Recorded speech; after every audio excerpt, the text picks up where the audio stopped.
আইনজীবী সাইফুল ইসলাম আলিফ হত্যাকাণ্ড পরবর্তী পরিস্থিতি জানতে যাচ্ছি চট্টগ্রামের লালদিঘি এলাকায়। সেখানে আছেন আমাদের সিনিয়র করেসপন্ডেন্ট আরিজ আহমেদ। আরিজ, সাইফুল হত্যাকাণ্ডের ঘটনায় এলাকায় এখন কি অবস্থা দেখতে পাচ্ছেন? সাগর, আজকে সারাদিনেই ছিল চট্টগ্রাম বিক্ষোভের একটি নগরী। এখানে আইনজীবী সাইফুল ইসলাম আলিফের হত্যার প্রতিবাদে এবং ইস্কনের নিষিদ্ধের দাবিতে চট্টগ্রাম জুড়ে সভা সমাবেশ হয়েছে এবং কিছুক্ষণ আগে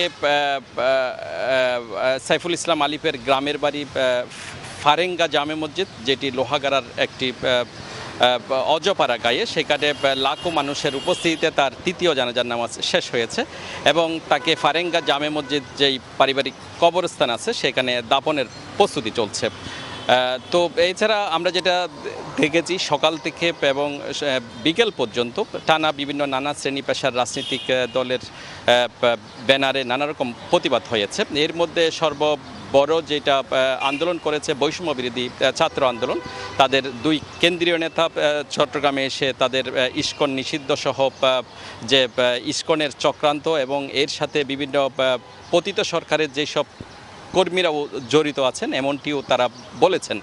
এছাড়া বিকেলে সর্বশেষ যেই জনসভাটি করেছে সেটি চট্টগ্রামের বহদ্দারহাট থেকে এবং ১৬০২ নম্বর গেট হয়ে তারা জামাতে ইসলাম এবং ইসলামী ছাত্র শিবির তারা বেশ একটি সমাবেশ করেছে। এছাড়া নেজামি ইসলাম পার্টি করেছে একটি আন্দরকিল্লা এলাকায়।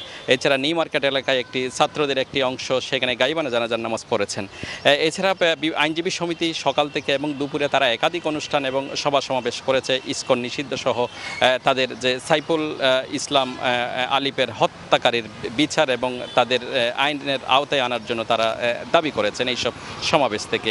এছাড়া আমি আজকে যে এলাকায় আছি এর কিছু দূরেই আসলে কালকের যেই ঘটনাটা ঘটেছে, এখানে তাকে ছুরিকাঘাত করে সাইফুল ইসলাম আলিফকে হত্যা করা হয়েছে। এই এলাকা জুড়ে সেনাবাহিনী, বিজিবি সহ আইনশৃঙ্খলা বাহিনীর সদস্যরা এখানে এখনও মোতায়েন আছে এবং তারা রাতে আবার অভিযান পরিচালনা করা হবে এমনটিও জানিয়েছেন।